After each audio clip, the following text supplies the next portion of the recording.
When you sit down to watch a movie like Seven Kings Must Die, you're not just watching the end of an epic saga. You're actually stepping into something much bigger, something alive. It's this incredible collaboration between the past, the storyteller, and believe it or not, you. And that's exactly what we're going to break down today. I mean, think about it. How on earth does a story that's 1,000 years old, full of swords and forgotten kings, feel so immediate, so real? Well, the secret isn't just good filmmaking. It's an active partnership that's happening in real time. And that partnership is what I like to call the collaborative triangle. See, the power of any great story really comes from these 3 points working together. The world it comes from, the storyteller who gives it shape, and, this is the crucial part, you, the person watching. So let's dive into each side of this triangle. All right, first up we have the foundation of the whole thing, the world itself. You can think of this as the raw material, right? The historical soil where this entire story gets to grow. Without this, none of it would feel real, the stakes just wouldn't be there. So, picture this. We're in the British Isles, way back in the 10th century. This is not the England we know. It's a total mess, a chaotic patchwork of different kingdoms, with Danish invaders, Anglo-Saxons, and Scots all vying for power. Alliances are made and broken in a day, and war is just always there. And right when the film starts, we get this perfect storm. King Edward dies, leaving this huge power vacuum. Then his heir, Athelstan, makes a pretty bold claim for the throne. And all the while, you've got the Danes on the sidelines, just waiting for the right moment to strike. It's a powder keg, and this is the spark. So this historical setup gives us 2 layers of drama, which is so cool. On the outside, you have the big, epic stuff, the wars, the politics, the dream of a nation. But all of that is what fuels the stuff that really hits home, the internal struggles, right? A warrior's sense of duty, a king's dream, and that deeply human need for a place to call home. But look, raw history isn't a movie. It's messy and doesn't have a neat ending. For that, you need the second piece of our triangle, the architects. These are the creative minds who take all those historical facts and mold them into a story that actually makes us feel something.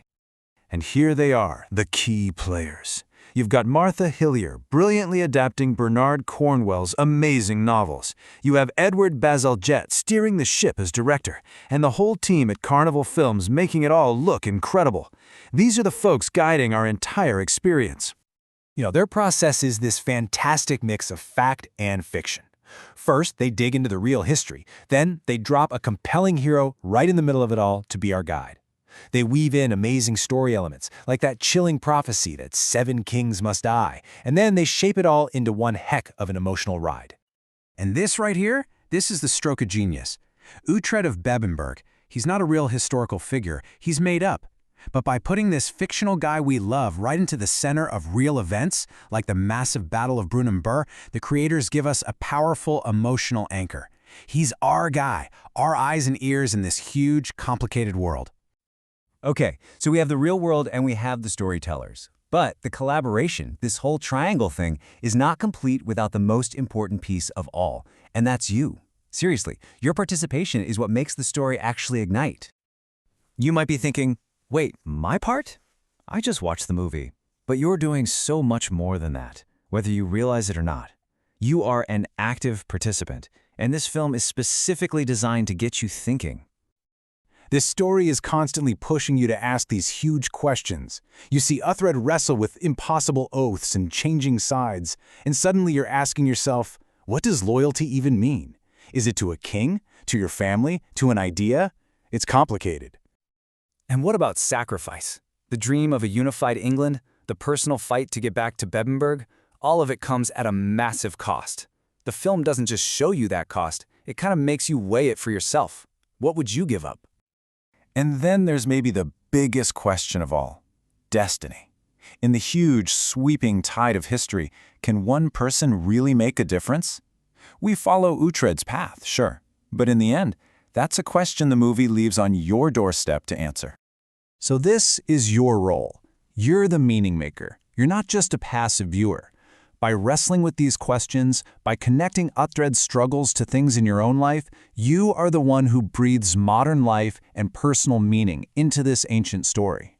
So when you bring these 3 things together, the historical world, the creative storytelling, and your own personal engagement, well, that's when something really powerful happens. The story becomes more than just a story. Let's recap this whole triangle thing. The historical context gives it weight, makes it feel real. The creator takes that reality and shapes it into an emotional journey. And you, the viewer, you're the one who gives it life. You make it relevant right here, right now. All three parts are absolutely essential. And the result of all this is that the film becomes something more than just entertainment. It turns into what you could call a living cultural text. It becomes part of a bigger, ongoing conversation we're all having about things like identity, home, and what it means to be united. And man, this quote just nails the whole idea. Sure, on the screen, a kingdom gets built with blood and promises. But the most important part is that last bit. It's we, those who watch, who carry that dream forward, long after the credits roll. So, the next time you fire up a movie or open a book, maybe think about this triangle. Ask yourself, okay, what's the world here? Who's the architect shaping this for me? And what's my role in all this? You might just find that you're a way more powerful part of the story than you ever thought.